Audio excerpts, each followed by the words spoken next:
அஸ்ஸலாமு அலைக்கும் friends, welcome to Aju life style. இன்னைக்கு நம்ம சேனல்ல மட்டன் தலைக்கறி குழம்பும் அதே மாதிரி இந்த ஆட்டுக்காலை எப்படி ஈஸியாக க்ளீன் பண்ணுறதுன்னு நம்ம வீடியோவில் வருது.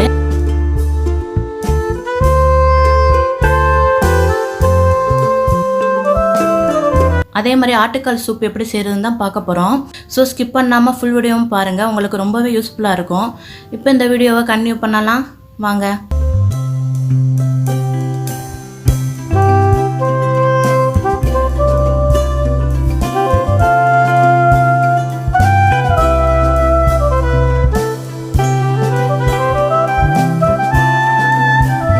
இன்றைக்கி வந்து ஒரு டே இன் மை லைஃப் வீடியோ மாதிரி தான்.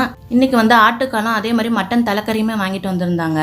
இந்த ஆட்டுக்காலை எப்படி ஈஸியாக க்ளீன் பண்ணுறது இந்த வீடியோவில் வரும். ஸோ ஸ்கிப் பண்ணாமல் ஃபுல் வீடியோவும் பாருங்கள். இப்போ நம்ம இந்த காலை எல்லாத்தையும் எடுத்து வச்சுக்கிறோம். அடுத்து நம்ம மட்டனோட தலைக்கறியை ஓப்பன் பண்ணி பார்க்கலாம். நான் இன்றைக்கி வந்து மூளையை குழம்போட தான் சேர்க்க போகிறேன். நீங்கள் தனியாக கிரேவி மாதிரி கூட செய்யலாம், இல்லாட்ட முட்டையோட சேர்த்து பொரியல் மாதிரியும் செய்யலாம். நல்லா டேஸ்ட்டாகவே இருக்கும். இந்த தலைக்கறியில் வந்து நாக்கு இருக்கும். எங்கள் வீட்டில் வந்து எப்போவுமே இந்த நாக்கை இந்த மாதிரி சுட்டு தான் செய்வாங்க. இந்த மாதிரி தீயில காமிச்சு அதோட மேத்தோலை உரிச்சு எடுத்துருவாங்க. அப்படி எடுத்து செய்யும்போது தான் நல்லாயிருக்கும். நம்ம இந்த சூட்டோட தான் இந்த தோலை உரிச்சு எடுக்கணும். அப்போ தான் நம்மளுக்கு ஈஸியாக வரும். பாருங்கள், நம்மளுக்கு ஈஸியாக அந்த நாக்கோட தோல் எல்லாம் வந்துருச்சு. அவ்வளோதான். நான் வந்து இந்த ஆட்டோட கண்ணை எப்போவுமே குழம்புல போட மாட்டேன், ரிமூவ் பண்ணிடுவேன்.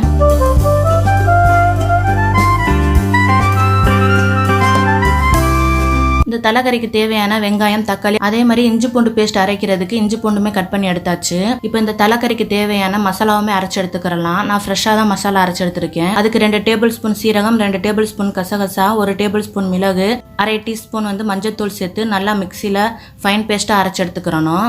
இந்த மசாலாவிலேயே கொஞ்சம் பூண்டு இஞ்சியும் சேர்த்து அரைச்சிக்கிட்டேன். இப்படி அரைச்சும் சேர்க்கலாம், இல்லாட்டா நீங்கள் 2 டேபிள் ஸ்பூன் இஞ்சி பூண்டு பேஸ்ட்டும் அதில் சேர்த்துக்கிறலாம். நான் இன்றைக்கி மொத்தமாகவே மசாலா அரைச்சி எடுத்துக்கிட்டேன். இப்போ தலைக்கறி குழம்பு செஞ்சிடலாம். அதுக்கு ஒரு குக்கரில் நான் 3 டேபிள் ஸ்பூன் தேங்காய் எண்ணெய் எடுத்துருக்கேன். நீங்கள் வந்து நல்லெண்ணெய் கூட சேர்த்துக்கிறலாம். எண்ணெய் நல்லா ஹீட் ஆனதுக்கப்புறம் 2 பிரியாணி இலை, 2 கிராம்பு, 2 ஏலக்காய், கொஞ்சம் கல்பாசி, ஒரு அன்னாச்சிப்பூ, ஒரு பட்டை, இது எல்லாத்தையும் சேர்த்து நல்லா பொரிய வச்சுக்கிடுவோம். நல்லா இந்த ஸ்பைசஸ் எல்லாம் நல்லா பொரிஞ்சதுக்கப்புறம் 2 பெரிய வெங்காயத்தை இந்த மாதிரி கட் பண்ணி வச்சுருக்கேன். அதையும் சேர்த்து நல்லா மிக்ஸ் பண்ணி விட்டுக்குருவோம். இதெல்லாம் சேர்த்து நல்லா வதங்கினதுக்கப்புறம் நம்ம அரைச்சி வச்சுருக்கிற மசாலாவையும் அதில் சேர்த்து நல்லா மிக்ஸ் பண்ணிக்கிடுவோம். இந்த மசாலாவில் நம்ம இஞ்சி பூண்டு எல்லாமே சேர்த்துருக்கனால அந்த இஞ்சி பூண்டு பேஸ்ட்டு அதே மாதிரி மசாலாவோட பச்சை வாசனை போகிற அளவுக்கு நல்லா மிக்ஸ் பண்ணி விட்டுக்கோங்க. இந்த மசாலாலாம் ஃப்ரெஷ்ஷாக அரைக்காமல் நீங்கள் மட்டன் மசாலா இருந்தாலுமே அதில் 2 டேபிள் ஸ்பூன் சேர்த்துக்கலாம். பாருங்கள், இந்த அளவுக்கு நல்லா கொதிச்சு வரணும். அதில் காரத்துக்காக நான் 1 டேபிள் ஸ்பூன் மிளகாய்த்தூள் சேர்த்துருக்கேன். அதோட ஒரு தக்காளி பழத்தையும் இந்த மாதிரி கட் பண்ணி சேர்த்துக்கிறோம். இதெல்லாம் சேர்ந்து நல்லா மிக்ஸ் ஆகணும். நல்லா தக்காளி பழம் எல்லாம் சாஃப்டாக குக்காகி வந்ததுக்கப்புறம் நல்லா வாஷ் பண்ணி வச்சுருக்கிற தலைக்கறியையும் இதில் சேர்த்துக்கிடுவோம். இதில் 1/2 டேபிள் ஸ்பூன் உப்பையும் சேர்த்து நல்லா மிக்ஸ் பண்ணி விட்டுக்குருவோம். இப்போ இதோட நான் ரம்ப இலை சேர்த்துருக்கேன். இது சேர்க்கறனால நல்லா வாசமாக இருக்கும். உங்ககிட்ட இருந்தால் சேர்த்துக்கோங்க, இல்லாட்ட ஸ்கிப் பண்ணிக்கிறலாம். அதோட 2 பச்சை மிளகாயும் சேர்த்துக்கிடுவோம். இதெல்லாம் சேர்த்ததுக்கப்புறம் மிக்ஸி ஜாரில் உள்ள மசாலாவில் தண்ணி சேர்த்து அதையுமே சேர்த்துக்கிடுவோம். இதோட நம்ம கெட்டியான தேங்காய் பால் சேர்க்கணும். என்கிட்ட இன்றைக்கி தேங்காய் பால் பவுடர் இருக்குது. நான் அந்த பவுடரை 2 டேபிள் ஸ்பூன் எடுத்து நல்லா மிக்ஸ் பண்ணி அதில் சேர்த்துக்கிறேன். இது ஒரு 1/2 கப் வரும். நீங்கள் கெட்டியான பாலாக இருந்தால் ஒரு 1/2 கப் எடுத்துக்கோங்க. இதெல்லாம் சேர்த்ததுக்கப்புறம் நம்ம க்ளீன் பண்ணி வச்சுருக்கிற மூளையுமே அதில் சேர்த்து லைட்டாக மிக்ஸ் பண்ணிக்கிடுவோம். இப்போ நம்ம கேஸ் கட் எல்லாம் போட்டு குக்கரை க்ளோஸ் பண்ணிக்கிறலாம். இப்போ நம்ம இதுக்கு ஒரு 5-6 விசில் வச்சுக்கிடுவோம். சைட் பை சைடாக நம்மளுக்கு சோறுமே ரெடி ஆயிருச்சு. இப்போ நல்லா ஏர் எல்லாம் ரிலீஸ் ஆயிடுச்சான்னு செக் பண்ணிவிட்டு நம்ம குக்கரை ஓப்பன் பண்ணி பார்க்கலாம். இந்த மட்டன் தலைக்கறி வைக்கிறது ரொம்ப ரொம்ப ஈஸி தான். நம்ம எப்படி மட்டன் குழம்பு செய்வோமோ அதே மாதிரி தான் செய்யணும். குக்கர் ஓப்பன் பண்ணதோட நம்ம மூளையை தனியாக எடுத்துக்கிடுவோம், இல்லாட்டா அது குழம்புல உடஞ்சி போயிடும். குழந்தை பெற்றவங்களை வந்து இந்த தலைக்கறி சாப்பிட சொல்லுவாங்க. ஏன்னா அந்த குழந்தைக்கு வந்து தலை வந்து 2-3 மாதத்தில் நின்றும். சில குழந்தைங்களுக்கு 2-3 மாதமாயும் அந்த தலை வந்து நிற்காமல் இருக்கும். அதனால் இந்த தலைக்கறி சாப்பிட சொல்லுவாங்க. பாருங்கள், நம்மளுக்கு எண்ணெய்லாம் பிரிஞ்சு ஆட்டோட தலைக்கறி எவ்வளோ சூப்பராக வந்திருக்குதுன்னு. இந்த தலைக்கறியில் ஃபுல் அண்ட் ஃபுல் வந்து எலும்பு இருக்கிறனால நம்ம நல்லா குக் பண்ணிக்கிறணும். அதனால் ஒரு 5-6 விசில் வைங்க, நம்மளுக்கு சூப்பராகவே அந்த கறி வந்து குக்காகி வந்துடும். இந்த மட்டன் தலைக்கறியை நீங்களும் ட்ரை பண்ணி பாருங்கள், நல்லா டேஸ்ட்டாகவே இருக்கும். நெக்ஸ்ட்டு நம்ம ஆட்டோட காலை க்ளீன் பண்ணிடலாம். இது க்ளீன் பண்ணுறது ரொம்ப ரொம்ப ஈஸி தான். ஆட்டுக்காலை வந்து 2 மெத்தடில் க்ளீன் பண்ணலாம். ஃபஸ்ட்டு மெத்தட் வந்து நெருப்பில் வாட்டி எடுப்பாங்க. காலை நல்லா நெருப்பில் போட்டு அந்த முடியெல்லாம் கருகுனதுக்கப்புறம் நல்லா கத்தியை வச்சு அந்த காலில் நல்லா தேய்ச்சதுக்கப்புறம் நம்மளுக்கு கால் சூப்பராக ரெடி ஆயிரும். செகண்ட் மெத்தட் வந்து நம்ம இப்போ செய்ய போகிறது போடுறதா. நல்லா கொதிக்கிற தண்ணியில் ஆட்டுக்காலை சேர்த்து அதுக்கப்புறம் கத்தியெல்லாம் ரிமூவ் பண்ணால் நம்மளுக்கு அந்த முடி ஈஸியாக ரிமூவ் ஆயிரும். இப்போ நான் அந்த மாதிரி தான் செய்ய போகிறேன். அதுக்கு ஒரு பாத்திரத்தில் தண்ணி வச்சுக்கிடுவோம்.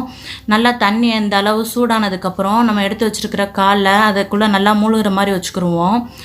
பாருங்கள், இந்த அளவுக்கு நல்லா மூழ்கிடணும். ஃபுல் காலும் மூழ்கணும்னு அவசியம் இல்லை, நம்ம திருப்பி திருப்பி கூட செஞ்சுக்கலாம். அதனால் பாதி கால் மூழ்கினதுக்கப்புறம் நம்ம டக்குன்னு எடுத்து நல்லா ஒரு ஷார்ப்பான கத்தியை வச்சு இந்த மாதிரி ரிமூவ் பண்ணாலே அதில் உள்ள முடியெல்லாம் சூப்பராக ரிமூவ் ஆகி வந்துடும். இந்த ஆட்டுக்களை வந்து தண்ணியில் வந்து ஒரு 2 நிமிஷம் வச்சா போதும், ரொம்ப நேரம் வைக்கணும்னு அவசியம் இல்லை. நம்மளுக்கு ஈஸியாகவே முடியெல்லாம் ரிமூவ் ஆயிரும். பாருங்கள் எவ்வளோ ஈஸியாக அந்த ஆட்டோட முடியெல்லாம் ரிமூவ் ஆயிருச்சுன்னு. இந்த மாதிரி ஒவ்வொரு காலோட முடியையுமே நம்ம ஈஸியாக ரிமூவ் பண்ணி எடுத்துடலாம்.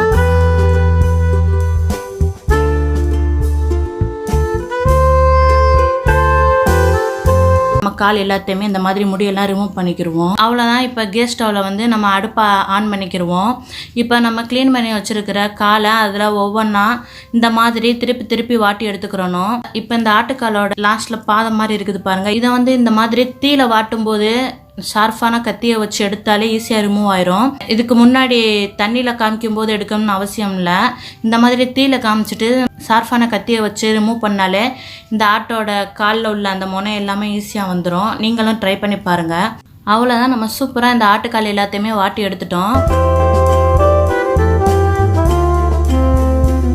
இப்போ நம்ம ஆட்டுக்கால் சூப் எப்படி செய்யறதுன்னு பார்க்கலாம். இப்போ நம்ம காலையில் சூப் செய்கிறோம்னா நம்ம நைட்டே இதை வேக வச்சிடலாம். இப்போ வாட்டி எடுத்த ஆட்டுக்காலை நம்ம இந்த மாதிரி கட் பண்ணி எடுத்துக்கிடுவோம். கட் பண்ணி எடுத்த ஆட்டுக்காலை நம்ம குக்கரில் வச்சு வேக வச்சுக்கலாம். இதில் எதுவுமே சேர்க்க தேவையில்லை, வெறும் தண்ணியில் மட்டும் ஆட்டுக்காலை போட்டு வேக வச்சுக்கோங்க. இதை நான் நைட்டே செஞ்சுட்டேன். நல்லா நான் ஆட்டுக்காலை ஒரு 5-6 விசில் வச்சுக்கிட்டேன். இப்போ வந்து நைட்டு தான் நான் ஆட்டுக்கால் வேக வச்சேன். நைட் டின்னருக்கு வந்து இன்னைக்கு சப்பாத்தி தான். மதியம் வச்சா மட்டன் தலைக்கறி குழம்பு இருந்துச்சு, அதோட சப்பாத்தி வச்சு சாப்பிட்டாச்சு. நைட் வந்து ஹார்லிக்ஸ் கலக்கிறதுக்கு ஹார்லிக்ஸுமே காலி ஆயிடுச்சு. அதையுமே நான் இந்த சைடு ரீஃபில் பண்ணிக்கிட்டேன் சைட் பை சைடாக. நம்ம காலையில் ஆட்டுக்கால் சூப் செய்யும்போது இந்த மாதிரி நைட்டே ஆட்டுக்காலை வேக வச்சுட்டோம்னா அதில் உள்ள எசன்ஸ் எல்லாம் நல்லா அந்த தண்ணியில் இறங்கி சூப்பராக இருக்கும். நம்ம காலையில் செய்யும்போது அந்த சூப் வந்து நல்லாவே டேஸ்ட்டாக இருக்கும். நீங்களும் ட்ரை பண்ணி பாருங்கள்.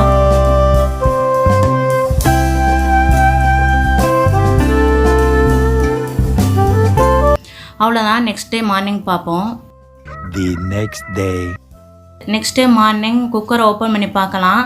பாருங்கள், அந்த ஆட்டுக்காலோட எசன்ஸ் எல்லாம் அந்த தண்ணியில் எப்படி பிரிஞ்சு வந்திருக்குதுன்னு. இப்போ நம்ம இந்த ஆட்டுக்கால் சூப்போட இடியப்பம் தான் செய்ய போகிறோம். இந்த சைடு வந்து நான் சூப்புக்குள்ளே மசாலாவுமே எடுத்துக்கிட்டேன். 2 டேபிள் ஸ்பூன் சீரகம், 2 டேபிள் ஸ்பூன் கசகசா, 1/2 டீஸ்பூன் மஞ்சள் தூள். இது எல்லாத்தையும் நம்ம மிக்ஸி ஜாரில் நல்லா ஃபைன் பேஸ்ட்டாக அரைச்சி எடுத்துக்கிறணும். அவ்வளோதான். இடியப்பம் செய்கிறதுக்கு சைட் பை சைடாக இடியப்ப மாவுமே நான் கிண்டி வச்சுக்கிட்டேன்.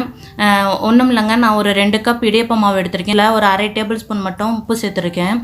இப்போ இடியப்பத்துக்கு தண்ணி கொதிக்க வச்சுக்கிறலாம். இடியப்பம் கிண்டும் போது தண்ணி ரொம்ப கொதிக்கணும்னு அவசியம் இல்லை. வீடியோவில் நான் காட்டியிருக்கேன் பாருங்கள், இந்த அளவுக்கு மட்டும் தண்ணி நல்லா சூடானா போதும், ரொம்ப கொதிக்கணும்னு அவசியம் இல்லை. இதை நம்ம கொஞ்சம் கொஞ்சமாக அந்த இடியப்ப மாவில் சேர்த்து நம்ம மிக்ஸ் பண்ணி எடுத்துக்கிடுவோம். நம்மளுக்கே அளவு தெரியும், ரொம்ப மிக்ஸ் பண்ணிடாதீங்க. தண்ணி சேர்க்கும் போது கொஞ்சம் கொஞ்சமாக சேர்த்து இடியப்ப மாவு மிக்ஸ் பண்ணுங்கள். நம்மளுக்கு இடியப்ப மாவு சூப்பராக ரெடி ஆயிரும். இப்போ இடியப்பத்துக்குள்ளே அந்த இடியப்ப தட்டு, அதே மாதிரி அந்த இடியப்ப உரல் எல்லாத்தையுமே நம்ம வாஷ் பண்ணி எடுத்துக்கிடுவோம். நான் வந்து எப்பவுமே இந்த மாதிரி இட்லி தட்டில் தான் இடியப்பம் வைப்பேன், எனக்கு ஈஸியாக இருக்கும்.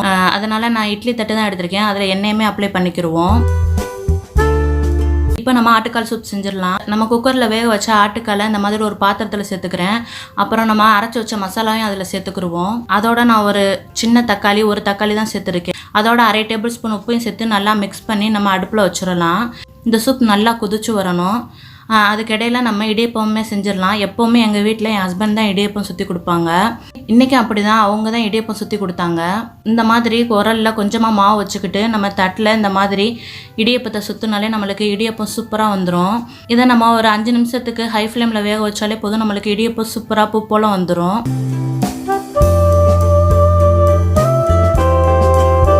இடியப்பம் வைக்கிறது ரொம்ப ரொம்ப ஈஸி தான். இப்படி யாராச்சும் நம்மளுக்கு ஹெல்ப் பண்ணால் நம்ம சூப்பராக இடியப்பம் வச்சிடலாம். அப்படி தான் எனக்கு எப்போவுமே எங்கள் வீட்டில் என் ஹஸ்பண்ட் எல்லா வேலைக்குமே ஹெல்ப் பண்ணுவாங்க.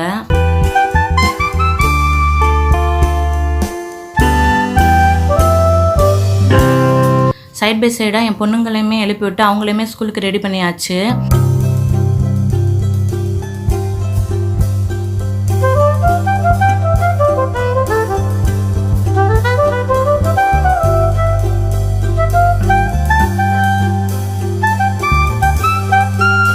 இப்போ சூப்புக்கு தாளிச்சிடலாம். 3 டேபிள் ஸ்பூன் நல்லெண்ணெய் எடுத்துக்கிடுவோம். அதில் ஒரு 10 சின்ன வெங்காயத்தை கட் பண்ணி சேர்த்துக்கிடுவோம். அதோட கொஞ்சம் கருவேப்பிலையுமே சேர்த்து நல்லா மிக்ஸ் பண்ணிக்கிடுவோம். இந்த தாளிப்பை நம்ம கொதிக்கிற சூப்பில் சேர்த்துக்கலாம். அவ்வளோதான், நம்மளுக்கு ஆட்டுக்கால் சூப் சூப்பராக ரெடி ஆயிருச்சு. இதை நம்ம இடியப்பத்தோடு வச்சு சாப்பிட அவ்வளோ டேஸ்ட்டாக இருக்கும். நீங்களும் கண்டிப்பாக ட்ரை பண்ணி பாருங்கள். இது மாதிரி நீங்கள் ஆட்டுக்கால் சூப் வச்சது இல்லைன்னா ஒன் டைம் இந்த மாதிரி செஞ்சு பாருங்கள். இது இடியப்பத்துக்கு மட்டும் இல்லை, தோசைக்குமே இந்த சூப் ரொம்பவே டேஸ்ட்டாக இருக்கும். ட்ரை பண்ணி பாருங்கள். இடியப்பமும் ஆட்டுக்கால் சூப்பும் செய்கிறது பெருசு இல்லைங்க. அதோட பாத்திரம் எல்லாம் நம்ம சிங்கில் சேரும் போதே நம்மளுக்கு ரொம்ப டென்ஷனாக இருக்கும். பாருங்கள் எவ்வளோ பாத்திரம் சேர்ந்துருக்குதுன்னு. ஏன்னா நம்ம இடியப்பம் புளியிற தட்டு, அதை அவிக்கிற இட்லி பாத்திரம், அதே மாதிரி அது செஞ்ச பாத்திரம், ஆட்டுக்கால் வேக வச்ச குக்கர் எல்லாமே நம்ம சிங்கில் நிறைய நிறைஞ்சு போயிருக்கும். இதையெல்லாம் எப்படா க்ளீன் பண்ணுறதுன்னு நம்மளுக்கு ரொம்ப டென்ஷனாக இருக்கும். அதை ஈஸியாக நம்ம வாஷ் பண்ணிட்டாலே நம்மளுக்கு டென்ஷன் எல்லாம் போயிடும். அப்படி தான் நானும் மார்னிங் பிள்ளைங்களுக்கு சாப்பாடு எல்லாம் கொடுத்துட்டு அவங்கள ஸ்கூலுக்கெல்லாம் அனுப்பியாச்சு. அனுப்புனதுக்கப்புறம் நம்மளுமே சாப்பிட்டுட்டு இந்த பாத்திரம் எல்லாத்தையுமே வாஷ் பண்ணி எடுத்து நான் வெயிலில் காய வச்சுக்கிட்டேன். நான் எப்போவுமே இந்த மாதிரி பெரிய பாத்திரங்களில் வெயிலில் தான் காய வச்சு எடுப்பேன். அப்போ தான் அதில் உள்ள ஸ்மெல் எல்லாம் இருக்காது. சிங்கையும் நல்லா க்ளீன் பண்ணியாச்சு. அவ்வளோதான், இன்றைக்கி இதோட வீடியோ முடியுது. இந்த வீடியோ உங்களுக்கு பிடிச்சிருந்தா லைக் பண்ணுங்கள், சப்ஸ்கிரைப் பண்ணுங்கள், ஃப்ரெண்ட்ஸ் அண்ட் ஃபேமிலியோட ஷேர் பண்ணுங்கள். தேங்க்ஸ் ஃபார் வாட்சிங்.